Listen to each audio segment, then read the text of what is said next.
Hi, everyone. Good evening, and welcome to the third webinar series hosted by Thermo Scientific. Today, we're going to be talking about personal stories and future perspectives on HIV drug resistance, the path forward on ART management.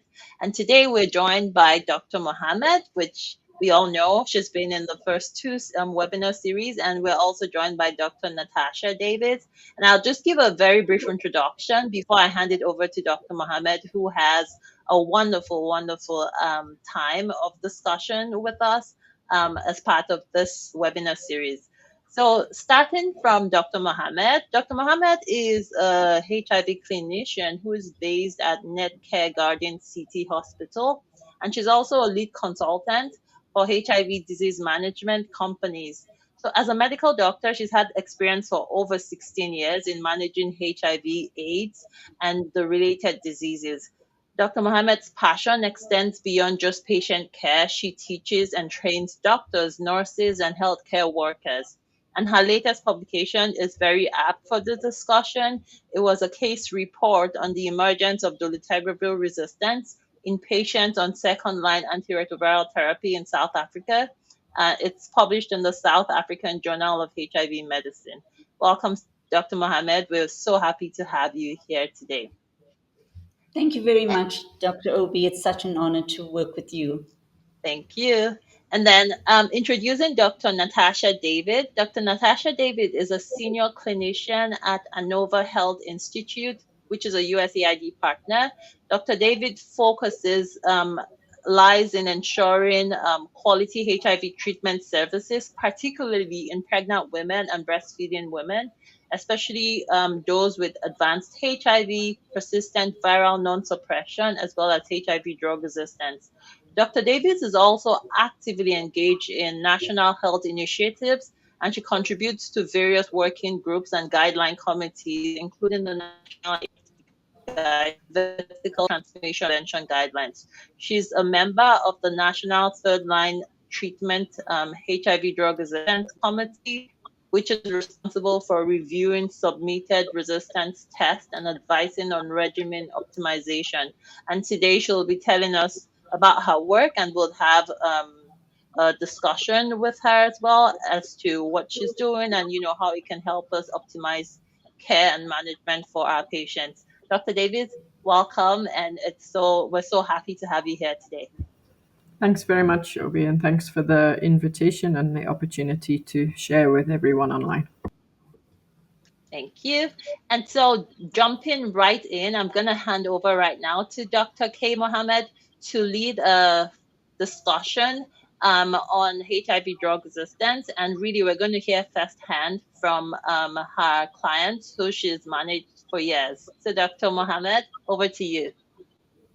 Thank you very much, Dr. Obi. I just thought it will make it very interesting to have patients give you their views on their journeys. It becomes more human and not just academic. So I'm not going to waste too much of time because the patients have traveled far and wide to get here to be on the show. So I'm going to start with Lorraine and let Lorraine take my seat and let her share her story with you. Lorraine? Good evening, everyone. Thanks for having us, and thank you again for the opportunity just to weigh in on this HIV issue, right? I have been HIV positive, I think, since I was 19 years old.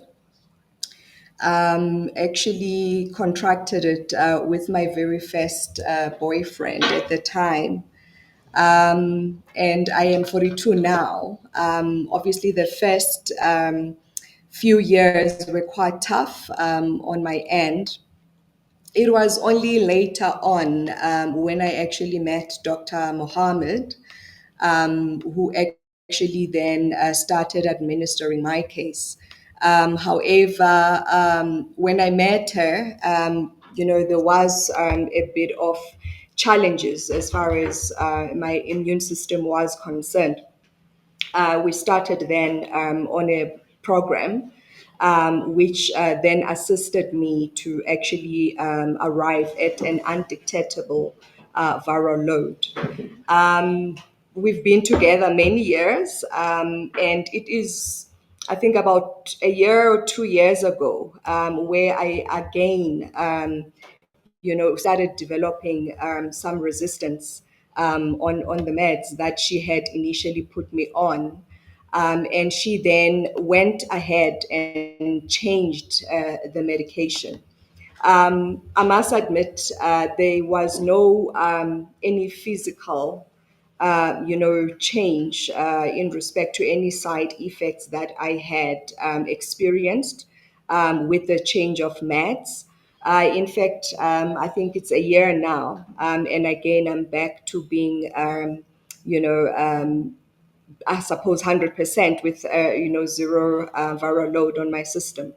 So, in essence, I suppose the focus here is really around as and when there is a resistance.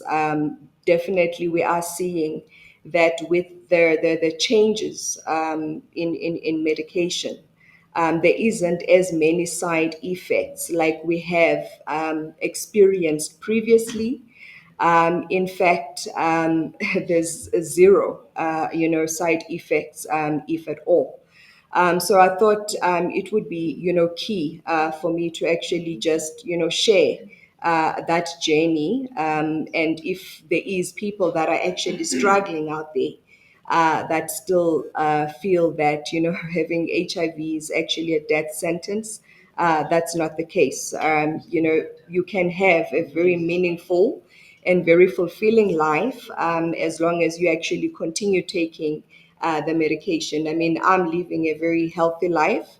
Married. My husband is not HIV positive. I've got kids that are quite healthy as well. Of course, you need to live a healthy lifestyle as well.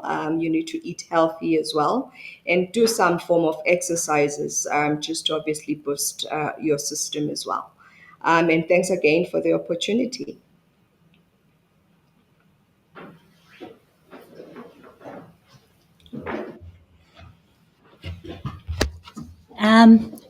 Lorraine, just want to thank you so much for that. Lorraine was a patient who saw me with virological failure, and she was already on second-line treatment and pregnant. So we kind of got the adherence issues sorted, and we still couldn't get her to be virally undetectable. And in view of the pregnancy, we did a resistance test, change her meds, and since then she's doing superb. My next patient is Mr. Antante, and I'll let him share his experiences with you. Thank you.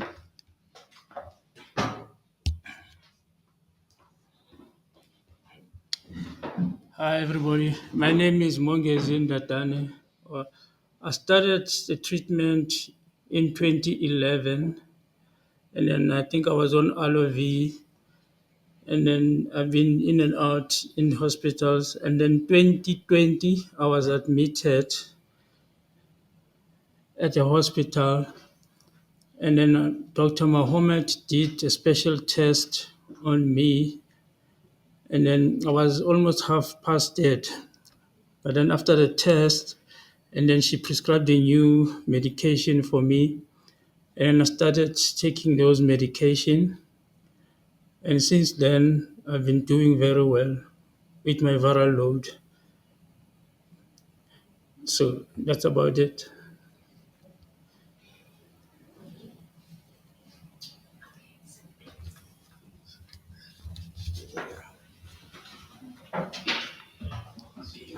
Just want to thank you so much for that. It's absolutely superb.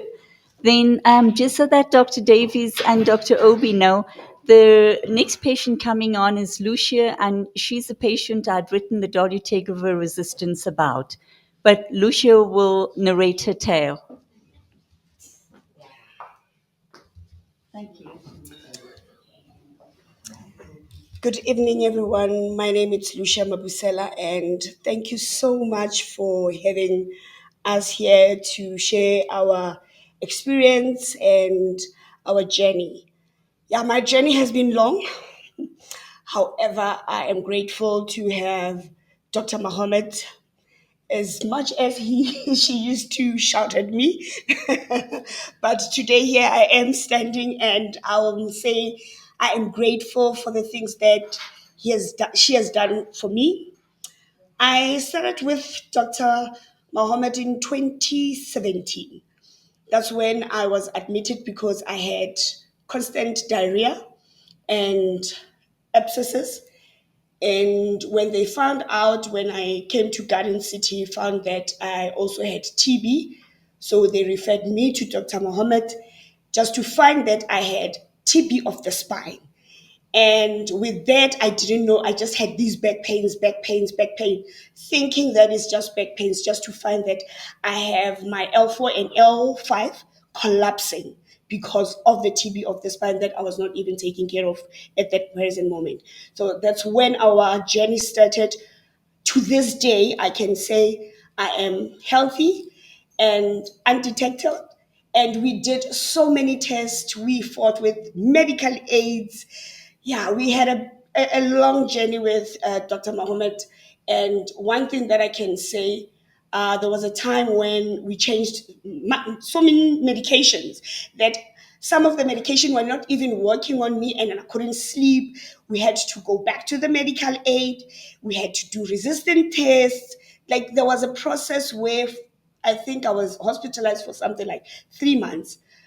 When she speaks to me today, she says, I never thought that you will make it, because my viral load was literally sitting at about 187,000, something like that. At that present moment, my CD4 count was literally sitting at about 100 and something.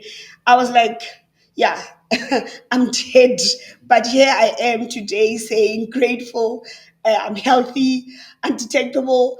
I have a child. I'm in a relationship. I'm good. And thanks to her and being patient with me and taking me through the process. And definitely, I can say this, she definitely knows what she's doing. That one I can vouch for. She knows. Yes, she can shout at us and be miserable when we don't do certain things. Sometimes we don't follow, but at the end, we are here, we are doing this. And I've been taking my medication since then. We've changed 2017 to now. I'm still on the same meds, and yeah, I'm here. Thank you.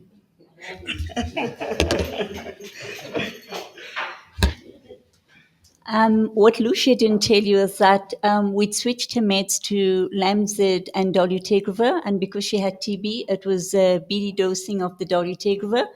But she was smart enough to figure out that if you drop the night dose of dolutegravir, she didn't have insomnia, which is what she did. She just dropped the night doses of the dolutegravir. And then she was on her TB meds, and that's when we couldn't get the viral loads down, decided to do a resistance test on her and realized that she'd knocked off the dolutegravir. So that was Lucia who figured it out for herself, that dolutegravir gives you insomnia if you take it at night as well. But since the TB meds were changed, and she's doing really, really very well. I hope that was interesting for the audience out there. And I think we can progress with the academic discussion going forward now. I just want to say thank you very much to all of you for coming. Thank you so much, Dr. Thank you. Thank you. Thank you so much, everyone, for sharing with us. We really, really appreciate your presence. Thank you so much, Dr. Mohammed, for sharing your patients and your clients with us and to see that they're doing well. I think, that's why all providers care, and Thank that's you. what we really want to achieve. So thank you again. Dr. Natasha, can we go ahead with the presentation?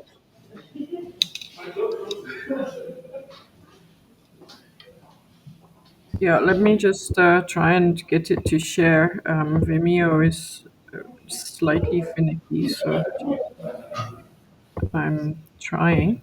There we go. Okay. Are you able to see that? Yes. Yep. Okay. So thank you very much to the people who are brave enough to share their stories with an intimidating group of providers. I'm sure on the eve of World AIDS Day, it's really helpful to just bring it back to remind us that every individual we're working with is living their lives and trying to get through life in as normal way as possible. And as providers, we are there to support you in that journey and to try and help you to, thrive. And I'm really glad that you're all here to tell the tale today, because Dr. Mohammed was sharp enough to send those resistance tests and find out what was going on. So just this is just a quick slide to let you know about Thermo Fisher, who is helping us with this presentation. And then Dr. Mohammed is going to go through the learning objectives with you. So I'll just hand over to her briefly. Thank you so much, Dr. Davies. So, what I want to let everyone know is that no patient should have a viral load. All the viral loads should be undetectable. And when you start seeing patients with high viral loads, something is not right. And the first thing you need to understand is address adherence. Adherence is absolutely important.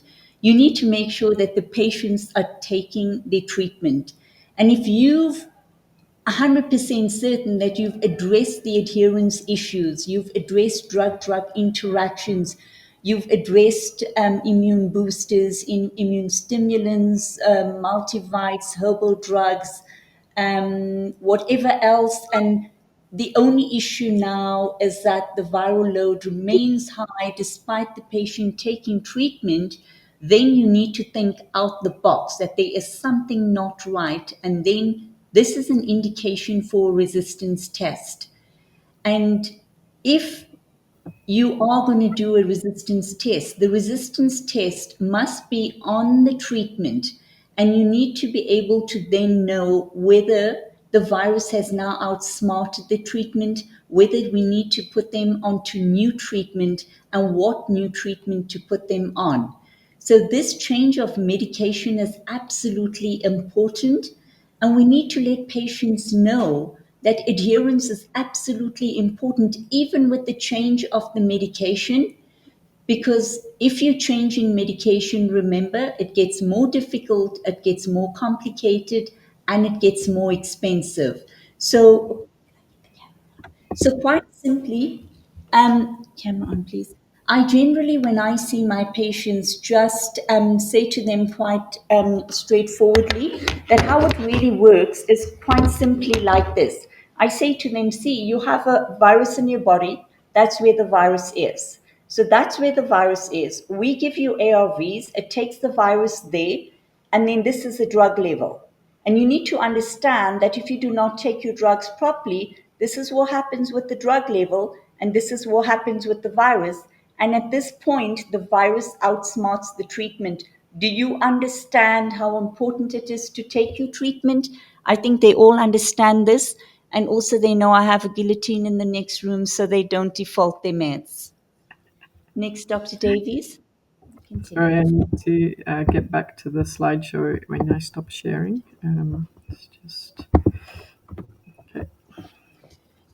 So I just want to run through the guidelines, and I'm going to reiterate it, and Dr. Davies is going to reiterate it, because the guidelines have just really changed the face of how we're doing things going forward.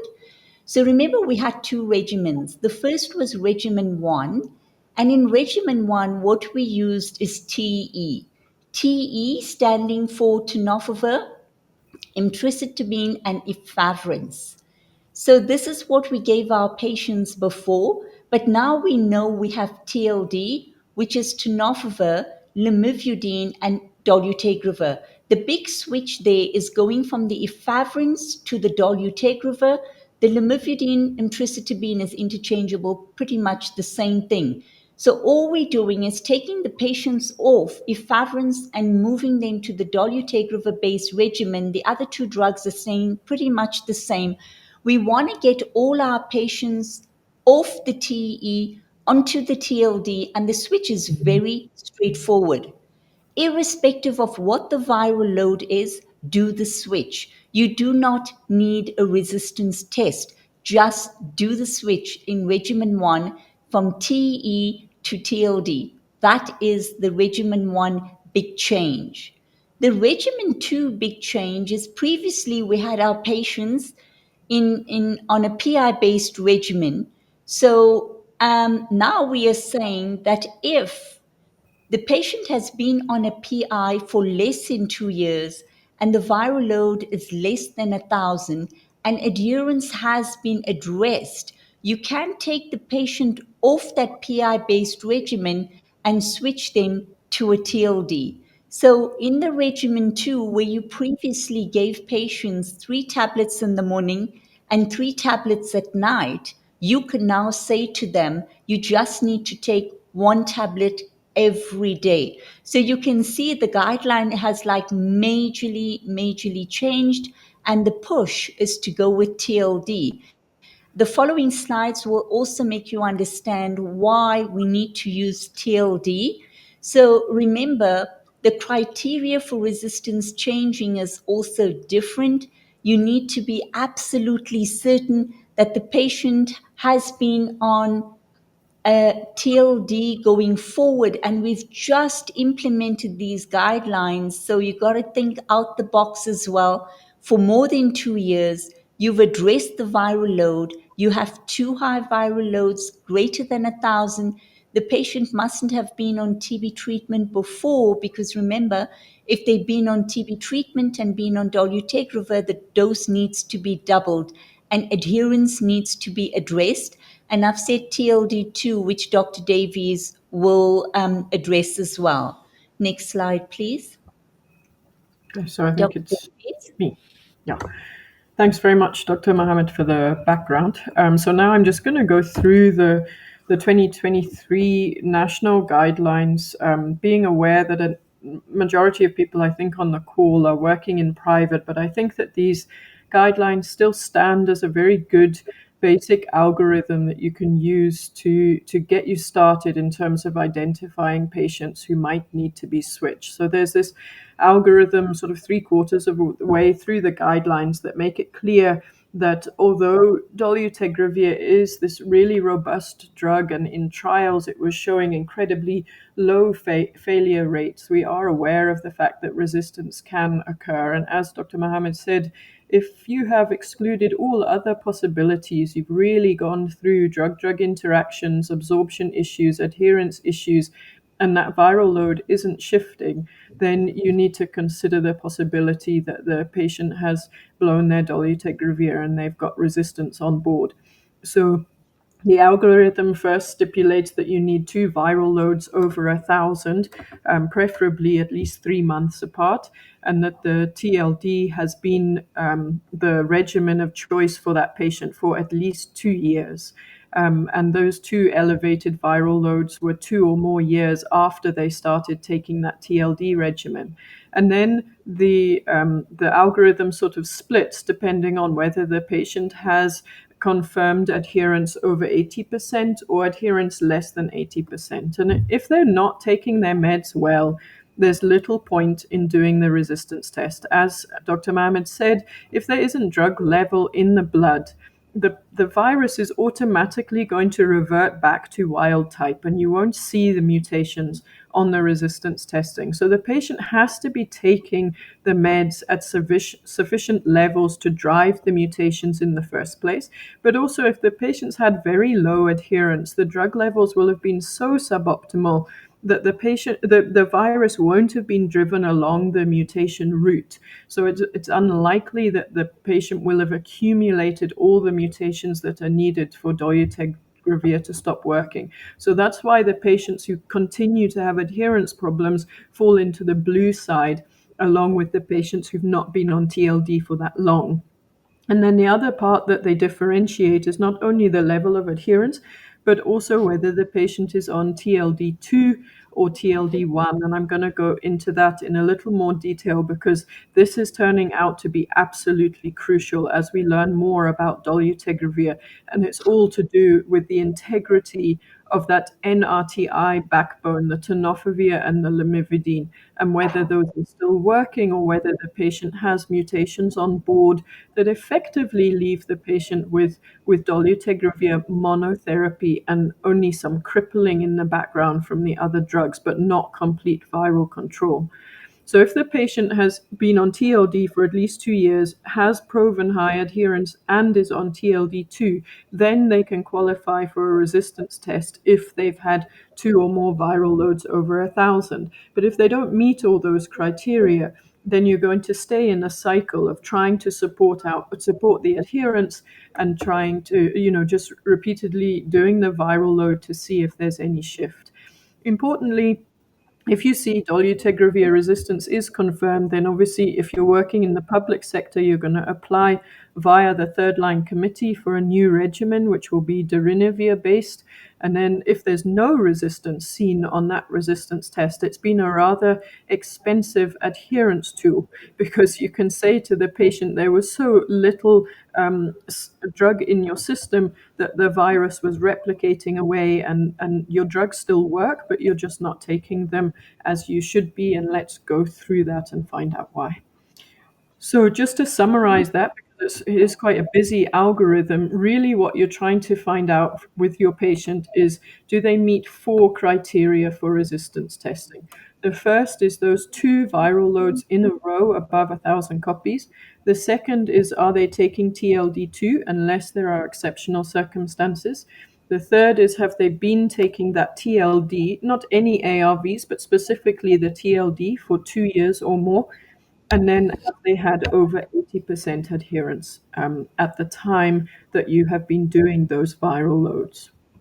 So a lot of people, when I'm doing training, ask these 2 questions, and I think they're very valid questions. So I've just gone into a little bit of background as to why the guidelines committee put this high bar for resistance testing in place. And I think it's important to remember that the national guidelines are to drive a program that is serving 7.9 million people living with HIV. They're not all on ART yet, but it's a public health program. So we're balancing costs with individual benefits. So they didn't want too many people to have a resistance test because it's expensive. So they wanted to try and make sure that providers were assessing patients thoroughly enough before sending off a resistance test if they had persistently high viral load. So that's where these criteria came from. And the first one is TLD1 versus TLD2. And this is the new terminology for first line and second line.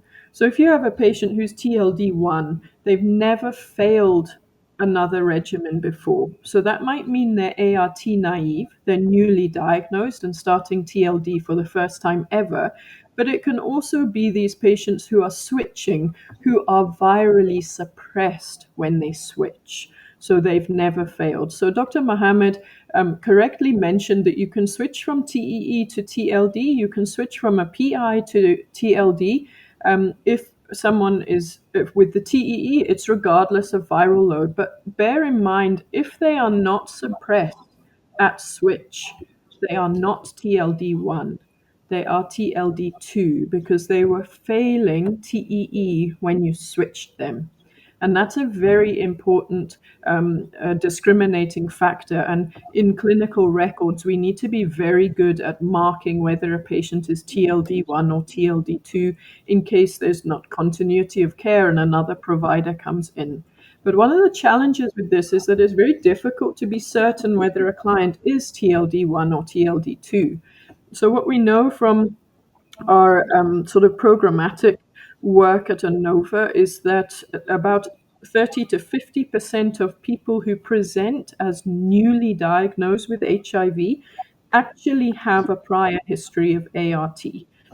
And what's happening is that these patients who have disengaged from care for various reasons are actually really scared of coming back and saying, I'm back to restart. So they find it much easier to come back, test again, and present as a new patient in a different clinic or with a different provider. And they will not necessarily disclose their prior ART history to you. And that's a lot to do with how they anticipate healthcare workers will respond, because they expect judgment and criticism if they've been on and off treatment before, whereas if they're newly diagnosed, they expect some compassion and support and counseling. So it's fairly easy to understand why people display that behavior when they're re-engaging in care. But what it means is that it's very easy to misclassify someone as TLD1. So what we do is any person who presents new, we always use their name, surname, date of birth, and other identifying information to look back on our blood system to see if there are old HIV related tests. And if we find them, we use that to open up the conversation with the patient and say, oh, that's interesting. Looks like you were maybe attending another clinic before. And then often the story comes out. So be really sure your client is TLD1, and if you're working in private and you have access to Lancet Ampath, I'm sure that you can do the same sort of patient searches and see if there are old results.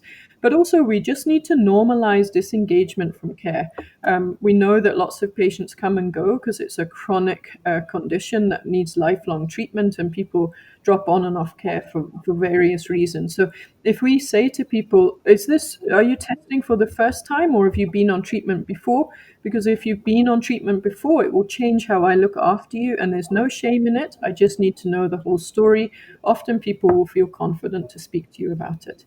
And then the other one is the duration of the TLD. And the reason that they chose that people should be on the TLD for at least 2 years is that from the clinical trials, it seemed very rare for dolutegravir resistance to emerge before 2 years. Now, I suspect this part of the guideline is going to change fairly soon, because there has been a lot of data emerging in the literature and at research conferences about dolutegravir resistance emerging from about 14 months.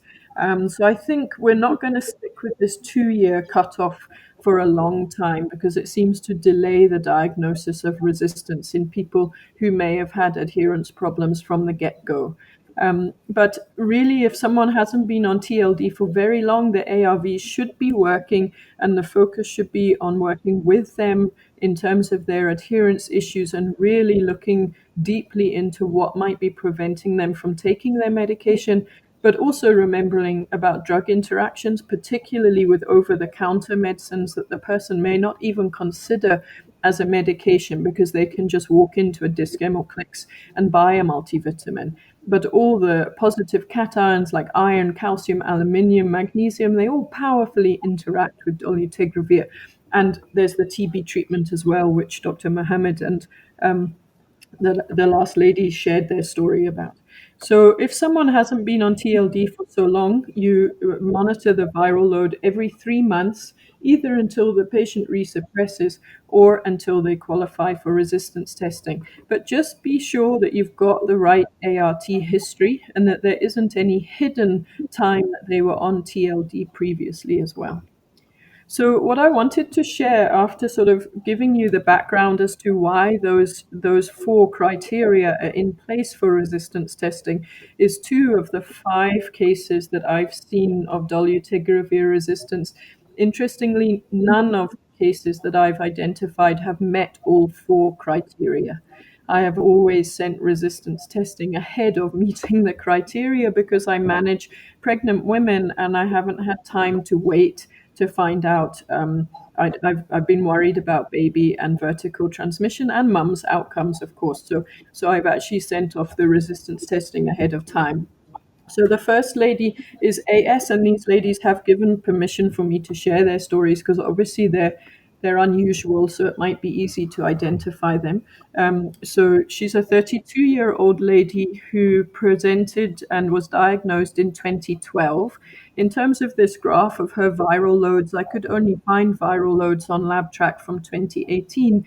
And you can see that from the get-go in 2018, she was already failing on that TEE and was left on it for well over a year whilst her viral loads were high, before she was switched to the old style second line We're not entirely sure why she was given abacavir in that second line, because she didn't have any renal issues, but she struggled along, limped along on the abacavir, 3TC, and lopinavir, ritonavir for a few months, but found it utterly intolerable. It gave her terrible GI side effects, and she was also having quite a few social and psychological problems as well. So she went through a 7 month interruption where she was on no treatment at all. And you can see the orange dots on this graph are her CD4. So she was plodding along with a very advanced disease and a very low CD4 count, less than 50 during this time. She re-engaged with care, and the clinic restarted her on that same second-line regimen, despite the fact that she shared with them her side effects. They didn't change her to atazanavir, unfortunately, and she continued to struggle to adhere. She was also suffering from depression after a family bereavement. And also a divorce, and things were just not going so well for her. So she never suppressed on that regimen. And then when the new guidelines came along and dolutegravir arrived, the clinic switched her across to AZT3TC and dolutegravir, but they didn't address her adherence issues. So even on that regimen, she continued not to take her medication very well. And unfortunately, no resistance testing was done to see whether she'd blown the PI regimen before she was switched. So she had about 5 months of low adherence on the dolutegravir between June and November of last year. And during that period, she conceived an unplanned pregnancy when her CD4 was still under 200 and her viral load was almost 1 million. So when I met her, she was still struggling to take her meds well. So I changed her to TLD just to try and get her to take her meds. And after another month of absolutely taking her meds, her viral load had not shifted at all. So I sent resistance testing when she was 22 weeks pregnant, and the dolutegravir resistance was confirmed. So we quickly switched her to third line with darunavir. Unfortunately, by delivery, her viral load had dropped very effectively, and baby is now 12 weeks old and has had 2 negative PCRs, and mum is doing much better, although still not fully suppressed. We suspect because of background PI resistance that we were originally unaware of. So the second case is PF, who's 34 years old. I'm just aware of the time. I'm going to speed up a little bit. She presented as newly diagnosed when she was 20 weeks gestation back in March of 2020, and was started on TLD as a new client. She originally suppressed. You can see her viral load did quite nicely, but then she rebounded. And when the clinic saw the rebound, they repeated another viral load, which was up at about 250,000, and switched her from TLD to Lamcid and dolutegravir, which wasn't really the guidelines, but you can understand how they could have misunderstood first and second line. So then her adherence became more difficult because she was on twice daily regimen. Then she had a second pregnancy, and during that second pregnancy, she was referred to an advanced clinical care doctor who, for the sake of adherence and because of the Nadia trial, which showed that TLD performs better than Lamzid and DTG, she was switched back to TLD, and in the same way as the first case, she still didn't suppress. So the doctor actually sent dolutegravir levels, and you can see she had really nice dolutegravir levels. So then we were like, uh-oh, she's taking her meds and her viral load is still sky high. We did a resistance test, and again, the dolutegravir resistance was confirmed. Now, only when we told her about the dolutegravir resistance did she disclose this prior history of being on ART before and having been on and off TEE multiple times. So she wasn't actually a TLD1, she was a TLD2. So when you summarize the guidelines for these two cases, you can see that both of them had a no in the four criteria. AS had only been on TLD for 17 months when she had confirmed resistance, and PF was actually a TLD2 but had never disclosed that prior ART history. So when you look at the small print in the guidelines, which most people don't actually do, you can see that you can do resistance tests more readily if someone is misclassified as TLD1 and they're actually TLD2. if they're perinatally infected and they have a long history of multiple regimens previously, which is now quite a lot of our young adults, and if you pick up a drug interaction in the past which might have compromised the dolutegravir. So it's really important to be aware of them. And then I think the other thing to be aware of is that assessing adherence is nigh on impossible. Even if you use these objective measures that are in the guidelines of the pharmacy refills and the attendance and everything, it's still easy for a patient to pick up every time, to come to the clinic every time, and they still may not be taking their meds when they go home. So I would really strongly recommend all of you to start making use of drug level testing. It is available in South Africa, and it makes a huge difference to know whether the patient is taking the meds or not. And if you see drug in the system and the viral load is still high, boom, you know you need to do a resistance test. So just to conclude and give time for some discussion, if you have an effective approach to adherence assessment and adherence counseling, and you manage to give the patients enough of a safe space to discuss with you that they're actually missing their meds, and you sort out the issue, 80% of those patients will resuppress. So if you're confident about your approach to adherence issues, you would expect that 8 out of 10 of your unsuppressed clients are going to achieve a suppressed viral load when you repeat it 3 months later. And I think this is one thing that we lack across many facilities is clinicians with really good, thorough adherence skills. So often the patients are pushed to a counselor in a government facility, and the clinician doesn't directly engage, which can be problematic. And I've got so many patients in my mind who I have met 4, 5, 6 times, and they will tell me until they're blue in the face that they're taking their meds every time. And then finally they open up that there's a problem. And it's because of fear. They're just terrified of being shouted at and being criticized for missing their meds, and they don't want to let us down. So we've got to be the ones to create space for them to understand that it's okay if you're missing meds. That's fairly normal, but let's try and help you not. And then you'll have 2 out of 10 patients where they are taking their meds, but they're still not suppressing. And that's where you need to look at the drug-drug interactions. Have they got absorption issues? Are they vomiting? Have they got chronic diarrhea? I have an amazing number of patients who I ask, you say you're taking your meds. Do you manage to swallow them okay? And then they know, they get stuck and they sort of regurgitate them because it's quite a big pill. So I've learned to ask every unsuppressed patient, do you struggle to swallow the pill? And I teach them swallowing technique. And then the last issue is drug resistance. So if your client does not meet these 4 very tight criteria for resistance testing, bear in mind that you might want to do it anyway, especially if they're pregnant or breastfeeding, because you need to know in order to keep mum well and baby safe. If they have a low CD4 count and very advanced disease, you don't have time to play around. And importantly, if their viral load was very high at the time of switch or initiation, because the replication rate is so fast, if they've had a shorter period of low adherence, or if their adherence has just been suboptimal, they could still push towards resistance. And lastly, a very, very thorough history about drug-drug interactions, including over-the-counter medicines and traditional medicines that we just actually don't know about, so we have to ask about for in case. And that's me. I'm over to Dr. Mohammed now. Thank you so much, Dr. Davies. We put the slide up because we know going forward the injectables are coming into vogue. And the injectable for PrEP is cabotegravir, and we were wondering what effect the injectable cabotegravir will have on the dolutegravir.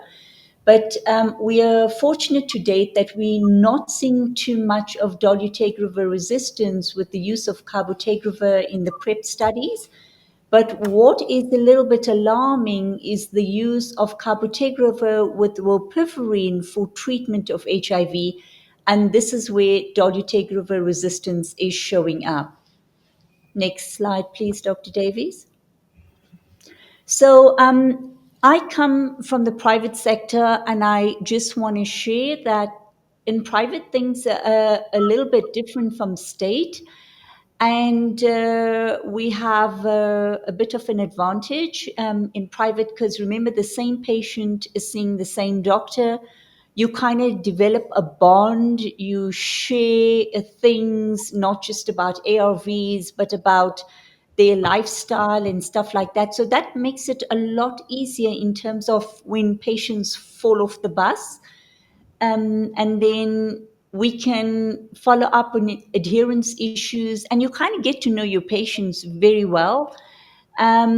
So also, what I find that in private is, if I have a patient who is absolutely certain that they're taking the meds, I say to them, listen, I need for you to take your meds absolutely religiously for 6 weeks only. You cannot miss your treatment for the next 6 weeks. And after that, we're going to do a special test on you. And then I repeat the viral load at the end of that 6 weeks. Remember that you have this give with medical aids. You couldn't do this in the state facility, but in medical aids, you can ask for an extra viral load when people and patients are not doing well. So I do a 6 weeks repeat of viral load when adherence has been addressed. And then if the patient's not still suppressed, then I think the resistance test is in order. It's in order then for two reasons, is that we know the patient's on treatment, and then the resistance test will pick up the relevant mutations. So this adherence for 6 weeks and then doing the resistance test just works beautifully in private. And then also you can say from there that the patient is not defaulting, is on meds, and the resistance test is going to give you a true indication of going forward how to change the meds. And then also in private, I also say to the patients, this is an ugly threat. And if the resistance test comes back saying that you are not taking your meds, you're going to be paying that medical aid 5,000 rands for that test. So that puts a fear into them as well, because no one wants to pay 5,000 rands from their own pockets, and that forces them to take their meds. But I just want to share a little bit here that in private, what I generally do is that if a patient's on a PI, I don't kind of switch them onto TLD very easily. I go with the Nadia trial, and I would make sure the patient is virally undetectable before I get them onto the dolutegravir. So I find that this also tightens up a lot, and make sure that all adherence issues are, you can go from 2 tablets once a day to 1 tablet once a day. But if you want that privilege, I need an undetectable viral load. And I use this a lot in private as well. Dr. Davies, next slide. So, the closing remarks from me would be that I think it's absolutely crucial for the doctors to be knowledgeable and confident in HIV care. Because if the doctor's knowledgeable and confident, this then just passes down onto the patient, and the patients take care of their own health. We need to reassure patients that nowadays we have fixed drug combinations. It's 1 tablet once a day. They have minimal side effects, minimal toxicities. The drugs are extremely potent, and they have a high barrier to resistance. But then remember, this is what we can say to them, but they need to understand that they need to take 1 tablet every single morning. They cannot miss their treatment ever. And treatment is for the rest of their life. It's not for the time that they're pregnant or for the time that they're sick. They have to take treatment for the rest of their lives. And once they are on treatment, the most important thing is that viral load. And an undetectable viral load is absolutely crucial in HIV care, because we know undetectable equals untransmittable. This means you will lead a completely normal life. You're not going to pass any HIV on to any partner, and your communities will then be safe. So adherence is absolutely important. But however, if the viral load continues to be high and you've addressed all the issues, then a resistance test is indicated to put that patient onto proper, effective care and not leave them on failing treatment. I think it's absolutely important for doctors to be aware of the fact that we can have primary resistance in patients. Drug-drug interactions are so important. We need to be aware that we have a very high prevalence of TB in this country. Patients also on diabetic meds, and diabetic meds, the metformin and the dolutegravir interplay. Patients who are on epilepsy treatment, and like Dr. Davies said, don't forget your multivites and your calcium supplements and magnesium supplements, and all of this have an interaction with ARVs. And a drug history is so important, and also like Dr. Davies said, not to be intimidating, to let patients tell you exactly what they were on before, but to take a proper drug history is absolutely important, especially if they were on other drugs like raltegravir previously, because this will impact on the dolutegravir resistance issues. And then remember, in this country we can smash anything as well. So, as doctors, if you're not sure, please ask for help. Medical aides, colleagues are there. Just ask for help. Thank you so much, Dr. Davies. Thank you.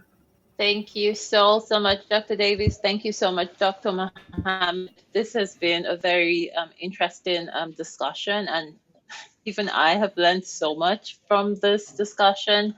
And so, right now, I invite people in the audience to please drop their questions in the question answer platform on the chat. I've seen a few questions that have been asked, but I would still give people opportunity to add more questions to it. And just before the questions, I want to remind the audience that we have some polling questions that are up. If you could please fill them out, that would be great.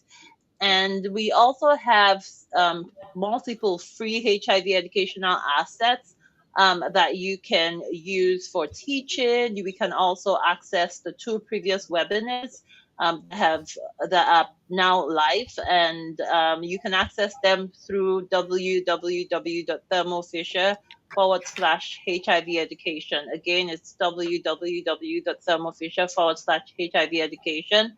And they're all free assets that you can use as a practitioner, as a provider, and also for your clients as well.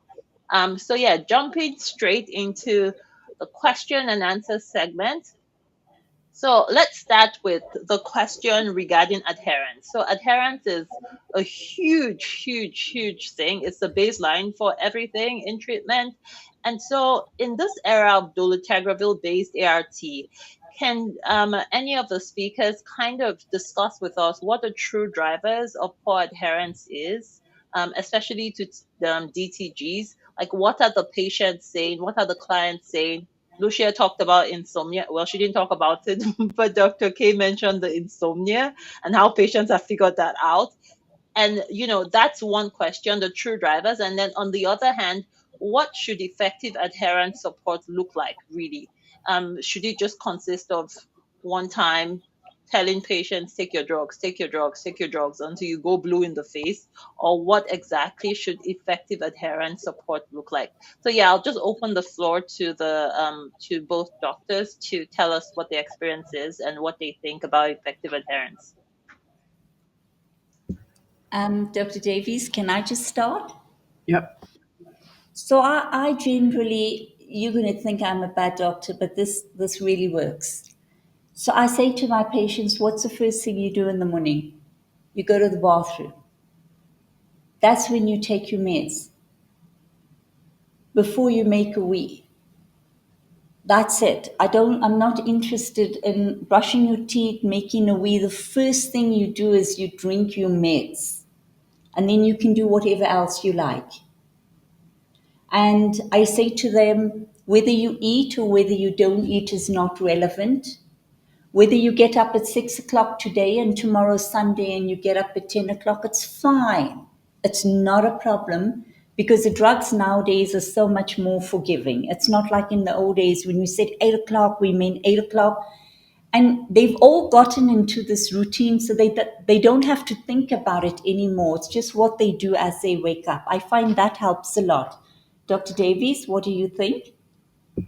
Yeah, thanks. I think that that is absolutely correct for the 94% of patients who are virally suppressed now in South Africa. I think there's a proportion of patients where just giving them a simple life skill about working it into their daily routine will get them flying. And because it's one tablet a day and it's very low side effects, that works for them. They integrate it into their life. But I think all of us have probably come across patients, and perhaps I see them more frequently because I specialize in persistent non-suppression. So I do 4 clinics a week with people who are virally unsuppressed.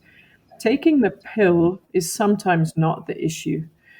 Sometimes it's much more complex than that around non-disclosure, stigma, um, issues of shame and struggling with accepting their diagnosis, other medications, pill burden. A lot of the pregnant women that I look after are on 15 to 20 pills a day because they've got comorbidities and they're pregnant. So there's many other things, and I hope a lot of you are aware of in the national guidelines the ABCDE approach, which looks at A for adherence, B for bugs, C for co-infections, C for correct dose, D for drug interactions, and E for resistance. And I think that's quite a useful approach, actually, to make sure we're not missing something.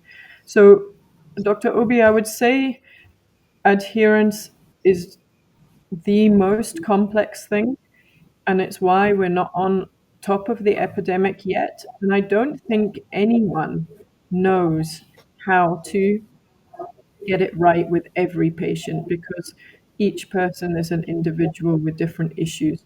But I would say to the providers, having a very open attitude to hear your patient and to ask in non judgmental ways is critical to be able to get to the bottom of it. Because many patients work themselves way into a corner where they've said one thing and they don't know how to get out of it without feeling like they've lied to their provider. Yeah. Thank you. Thank you. So that I see we're running out of time, but I want to take some of the questions from the audience. And one question says, so if viral load is less than 1,000 and the patient has been on protease inhibitor regimen for more than 2 years, does this mean that you cannot switch to TLDs? And so I know you talked about that before, but I just wanted to bring that up again. Can I take this one? Yes, please Sure. go ahead. So yeah, I think Sienda, there might be a little bit of confusion there. The new guidelines are that if the person is virally suppressed, which is defined as less than 1,000 in the guidelines, then no matter how long they've been on that PI, the assumption is that they don't have any resistance because they're managing to suppress, and therefore you can switch them across to TLD. What Dr. Mohammed said, however, I do, the Nadia trial, they said that they should be virally suppressed, undetectable. So I think if you're working in private, you could go for that approach. If someone's still on Alluvia, I would suggest that maybe you let them get onto Truvada and Atazanavir to make it easier for them, and then they're more likely to suppress, and you'll be able to get them across to TLD. So in the government sector, less than 1,000, any duration on PI, they can have TLD. Dr. K, do you want to maybe comment on the private side? Yeah, so in the private side, I must say we've always had access to Atazanavir from them days, while state has never had access to Atazanavir. And we always followed the earnest trial in private. So when patients had failed your TE, we would recycle the TE and just add atazanavir to that. So patients would end up taking 2 tablets once a day, which would make their lives so much easier. Because not only did you do away with the disgusting pill burden, and you also got away with that side effect. So in state, in fact, you would take 3 tablets in the morning and 3 in the night, whereas in private now you were just taking 2 tablets once a day. And once you got patients into this in regimen two, then I mean, adherence was never an issue, viral loads were never an issue. All these patients just did so well.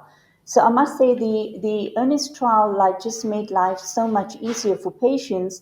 And then the access to atazanavir was just like a huge plus plus. So we didn't have too many issues in private like state had, because of the only access state did have was the alluvia. And then if you know the pill burden and the GIT side effects wasn't good enough, then we added lamp. You guys put AZT into there as well. So in private, I think the patients had a better ARVs. And then I also forgot to add, Dr. Obi, and Dr. Davies, is that, and I do say to my patients, and if your viral load is not undetectable, I have a room next door, and I will kill you in that room. So that's why all my patients just do so well. Oh, thank you so much, Dr. Mohammed, and thank you so much, Dr. David. I'm sure that part will be edited out of this discussion, but yeah. We have just one more question.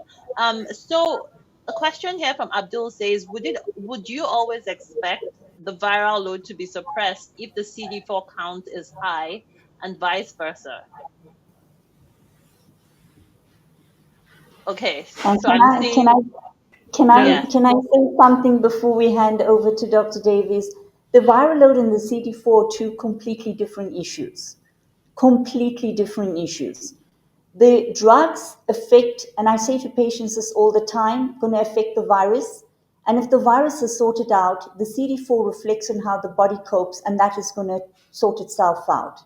So they're completely different issues. Having a high CD4 doesn't mean you can have a high viral load. No ways. You just have to take your meds. Your viral load has to be undetectable, and the body will sort itself out most times. Dr. Davies? Yeah, absolutely. When I'm counseling patients, and trying to assess their treatment and their HIV knowledge, patients rarely understand the difference between the CD4 count and the viral load. And I think it's critical for us as providers to break that pattern and to make sure that our patients understand these two tests, and they are interlinked, but they are not directly related. So I see plenty of women with very high viral loads, whose CD4s are fine, and vice versa. I have some ladies who are chronic non-reconstitutors, so they started with such low CD4 counts that even though they've been suppressed for 7, 8, 9 years, their CD4 count is still sitting below 200. So the two things are separate. But just to say that if you have a patient who has high viral loads for a while, you should check the CD4, because it may well drop, and then you might need to look after them in terms of opportunistic infection prophylaxis. So they are interlinked in that way. Thank you so much. Um, Yeah, Dr. Dr. Obi, Mohammed. just want to say something is that nowadays we into a test and treat program in this country. So everyone should be testing and starting treatment immediately and not wait to get sick before they start treatment. Because the lower the CD4 when you start treatment, the harder it is for those CD4s to move up. So you want to get everyone into care as soon as you lay your eyes on them while their CD4s are still high, because then they just go on to do so much better, and the chances of getting opportunistic infections fall away. In I must say, in the old days, I don't know if you remember, Dr. Davies, we would see a lot of cryptococcal meningitis and disseminated TB and Kaposi sarcoma, and the landscape has just changed nowadays. Yeah, I agree. I mean, we still have in our program 25% of people who have advanced HIV disease. So keeping an eye on the CD4 is still important because there's a group of patients who present late because they don't really want to know that they have HIV and they don't want to face this lifelong journey of taking treatment. So, as a provider, you do still need to check the CD4. And I often find as a pregnancy provider, there's a lot of pregnant women who don't have a CD4 checked when they book. And then you pick up later that their CD4 is actually much lower than you would expect. So it is important to keep an eye on it unless someone reconstitutes and remains virally suppressed. Then you could drop it. If it's a cash paying patient, you could save that money. Yeah. Okay, great. I think we should have just one more question before we let the audience go. And the question is around the process to request authorization for resistance testing in patients that are an exception or, exceptional circumstances. Can any of our doctors here describe the process and what can providers put in to make a strong case so that their request is not rejected at the first round? So shall I go for public sector and then Dr. Mohammed, you can go for the private sector. Then everyone should be covered. Yeah. So if you're working in the public sector, um, I think for me, if you're worried and they're not meeting the criteria, try and do a drug level. So it is available. There's a lab in Johannesburg that does it, but Sean Curran, who runs that lab, says he can receive samples from all over the country because it's quite a stable test, so it can take time to arrive at him. So that would be very useful.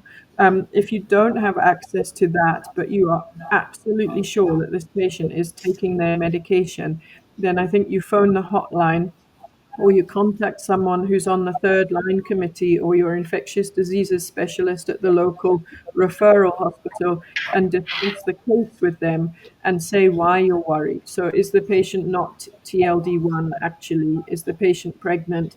Does the patient have a sky high viral load that just is not shifting? Low CD4 count, so you're worried they're going to get sick. There's lots of different ways you can motivate for it. And I think because we're seeing so much dolutegravir resistance now, much more than we expected, people are more open to allowing resistance testing to happen, even if the criteria are not met. In private, I think it's a little easier because you, as a clinician, have sussed that patient out. You seeing the patient continuously. The adherence has been addressed. You're giving that patient that extra 6 weeks to say, this is it. This is do or die. We need to do this test in 6 weeks' time. We cannot afford to waste 5,000 rands because you'll be held liable for that 5,000 rands. A sad threat, but it works very nicely as well. And then you phone the medical aid, and I think in the private sector, there's some doctors who have a huge interest in HIV. I think these doctors who have this huge interest in HIV are acknowledged by the managed care and the medical aids. So if you do request it, and I think you just have to push a little bit with it, like why you need it. They kind of, if I think if you one of these like known HIV clinicians that they respect, them asking for a resistance test and having it approved is not really a problem because they know you're not going to ask for nothing. You've sussed out the patient. You make sure everything is in order, and the only thing they need to now do is approve the resistance test so that the patient can get onto meds that would be appropriate for them. In all fairness, I must say that in all my time of practicing HIV, whenever I've asked for a resistance test, it's never been refused, and it's always been indicated. I've never had one that said, patients failing treatment and not taking treatment. It's always patient failing treatment, and we've had to switch. And patients, once the switch has happened, have done very well. Hmm. Thank you so much. Thanks, Dr. Mohammed, and thanks, Dr. David. It's really been a pleasure having this discussion with you today, and the audience seemed very pleased and very I think someone said that this is a great presentation, and some people have had patients with resistance, and so this presentation has been really informative for them. And so thank you again. We hope that you have a wonderful rest of your evening, and thank you to everyone who has participated today. We'll see you another time. Bye. Thank you very Bye. much. Bye.